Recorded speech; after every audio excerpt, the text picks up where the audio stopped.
saudara pemirsa, sebelum saya menyampaikan firman Tuhan untuk saudara-saudara sekalian, saya ingin mengajak saudara sekalian untuk menyanyikan sebuah pujian yang mengajak kita semua untuk memuji dan menyembah Tuhan lebih bersungguh-sungguh, memuji dan menyembah Tuhan.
Salam saudara pemirsa, selamat berjumpa kembali dengan kami dalam program Berita Pengharapan. Hari ini saya ingin mengajak kita semua untuk menyadari sesuatu. Jangan mengeraskan hati di hadapan Tuhan. Karena akibatnya nanti bukan hanya saudara sekalian, tapi keluarga kita juga bisa rusak, terganggu oleh karena bapak rumah tangga misalnya, atau ibu rumah tangga misalnya, menggunakan sikap hati yang mengedepankan sikap hati yang keras dan tidak mau taat akan firman Tuhan. Mari kita berdoa sebelum kita lebih jauh mendengarkan firman Tuhan ini. Bapa, dalam nama Yesus, terima kasih banyak Tuhan. Engkau Tuhan yang ajaib, Tuhan luar biasa. Bicaralah kepada kami sekarang Tuhan, dan jamah hati kami. Bila Engkau mendapati kami punya hati yang keras, hati yang tidak mau taat akan firman Tuhan, Tuhan ingatkan kami melalui firman Tuhan ini. Terima kasih Bapa di surga. Tuhan pasti bermaksud memberkati kami. Dengan karena itu Engkau menghendaki hati kami lembut, rendah hati pada hari ini. Dalam nama Yesus. Amin. Saudara pemirsa, mari kita membaca Alkitab kita dari Perjanjian Lama. Alkitab Perjanjian Lama, kitab Keluaran pasal 8 ayat 24. Keluaran pasal 8 ayat 24. Demikian bunyi firman Tuhan. Tuhan berbuat demikian, maka datanglah banyak-banyak pikat ke dalam istana Firaun dan ke dalam rumah pegawai-pegawainya dan ke seluruh tanah Mesir. Negeri itu menderita karena pikat itu. Amin. Lalat pikat, seringkali disebut lalat pikat, saudara sekalian. Seringkali disebut lalat pikat itu sebenarnya bukan lalat sebenarnya. Dia lebih besar sedikit dari lalat besar dan dia mengisap darah. Itu ada kalanya itu serangga itu membawa penyakit seperti nyamuk. Kalau dia mengisap darah orang yang kena malaria misalnya, kemudian dia pindah ke orang lain, menghisap darah orang itu kena penyakit malaria misalnya. Kalau di tempat kami di Kalimantan banyak.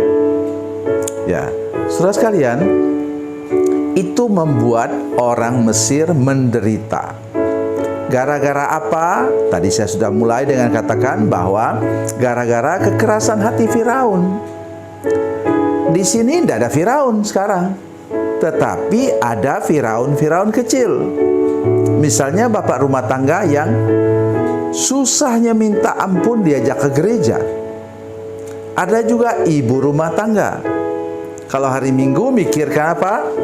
Rekreasi. Kalau kami di Batam tidak ada gunung. Jadi kami mikirkan mana? Ke pantai, jalan-jalan. Di sana ada restoran. Nah, kita bisa makan atau misalnya ambil ikan atau ikan, udang, kepiting, cumi-cumi yang masih segar, masih hidup atau baru saja ditangkap oleh nelayan. Kemudian otak kita pikirannya ke sana terus, tidak pernah memikirkan gereja. Padahal kita sudah sejak lahir sebagai orang Kristen. Hari ini saya menyampaikan firman Tuhan ini kepada saudara sekalian, bukan untuk menakut-nakuti. Kenapa? Kalau sudah mulai dengan keras hati, lihat tuh Firaun punya kerja.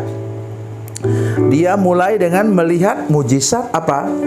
Tongkat menjadi ular. Dia tiru, suruh dukun-dukunnya tiru.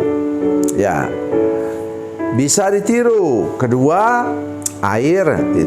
Itu tadi yang pertama sebenarnya tidak termasuk itulah, tapi tanda ajaib yang terjadi. Maksudnya untuk menunjukkan kepada Firaun bahwa Tuhan itu maha kuasa. Air menjadi darah, masih ditiru Firaun. Saudara. Kemudian apa? Katak atau kodok masih ditiru. Tapi ketika nyamuk datang tidak bisa dia tiru. Ini tulah, kutuk terjadi untuk mendobrak hati Firaun. Tapi dia tidak mau sadar. Akhirnya apa? Sampai dia melangkahi mayat dari putra mahkotanya, anak kandungnya nanti akan menjadi Firaun berikutnya.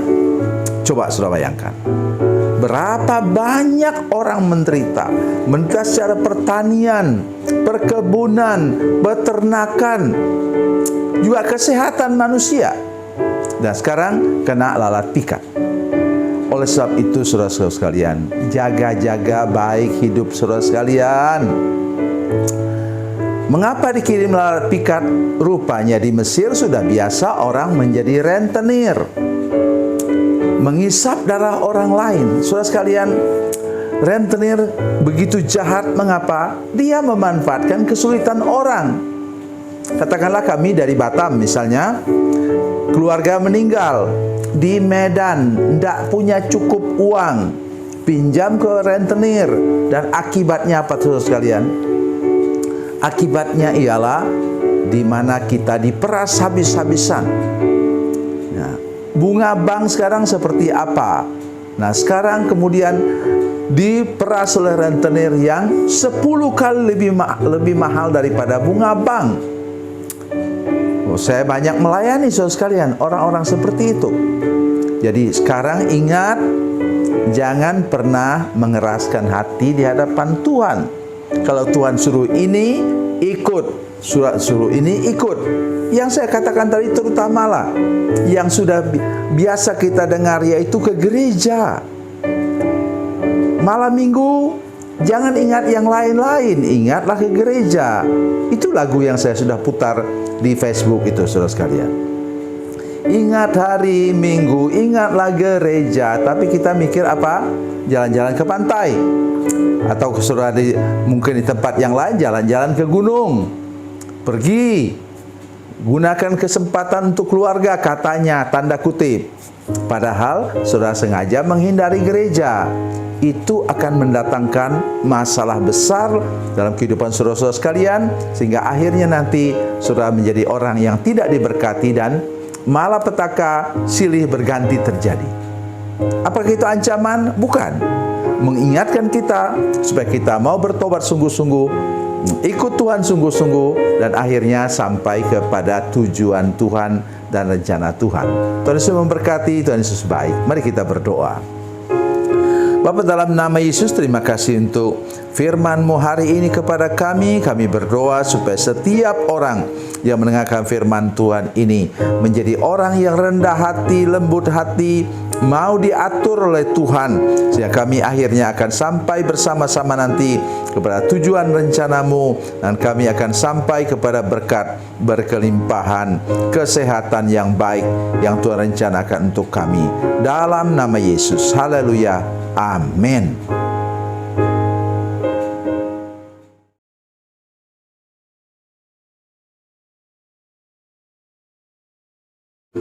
Salam saudara pemirsa, mengakhiri program ini saya mohon kepada saudara-saudara pemirsa sekalian untuk bila saudara menyaksikan program ini melalui channel YouTube, maka tekan subscribe dan bunyikan lonceng. Dan bila saudara menyaksikan program ini melalui channel Facebook, maka tolong saudara-saudara sekalian tekan like dan juga komen. Dan demikian pula bila sudah menyaksikan program Makan Bergizi hari ini yang tertulis, maka tekan yang sama juga, tekan like dan tekan komen. Dan tolong saudara-saudara sekalian untuk membagikan program ini, share program ini di channel saudara-saudara sekalian, supaya lebih banyak lagi orang diberkati melalui program ini. Tuhan Yesus memberkati, Tuhan Yesus baik.